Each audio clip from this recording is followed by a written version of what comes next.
நாராயணா பள்ளியில் சிபிஎஸ்இ 10ஆம் வகுப்பு பொதுத் தேர்வில் சாதித்த மாணவர்களை கௌரவிக்கும் சக்சஸ் மீட் நிகழ்ச்சி சிறப்பாக நடைபெற்றது. சென்னை பல்லாவரம் பகுதியில் உள்ள நாராயணா பள்ளிகள் கிளையில் 2026ஆம் ஆண்டு சிபிஎஸ்இ 10ஆம் வகுப்பு பொதுத் தேர்வில் மாணவர்கள் பெற்ற சிறப்பான சாதனையை முன்னிறுத்தும் சக்சஸ் மீட் நிகழ்ச்சி சிறப்பாக நடைபெற்றது. இந்த ஆண்டில் அப்பள்ளியிலிருந்து 1139 மாணவர்கள் தேர்வு எழுதியிருந்த நிலையில் 100% தேர்ச்சி பெற்று சாதனை படைத்துள்ளனர். மேலும் பள்ளியின் சராசரி மதிப்பெண் 500ல் 414.5 உயர்ந்துள்ளது.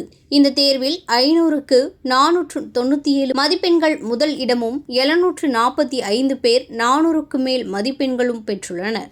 இதில் 490க்கும் மேற்பட்ட மதிப்பெண்கள் பெற்ற 18 மாணவர்கள் நிகழ்ச்சியில் சிறப்பாக கௌரவிக்கப்பட்டனர். இந்த நிகழ்ச்சியில் அகாடமி ஹெட் லட்சுமி சம்யுக்தா மற்றும் பல கல்வியாளர்கள் கலந்து கொண்டு மாணவர்களை பாராட்டினர். விழாவில் பேசிய கல்வி தலைவர் திருமதி லட்சுமி சம்யுக்தா, மாணவர்களின் கடின உழைப்பு, ஆசிரியர்களின் அர்ப்பணிப்பு மற்றும் பெற்றோரின் ஆதரவு ஆகியவையே இந்த சிறந்த முடிவுகளுக்கு காரணம் என தெரிவித்தார்.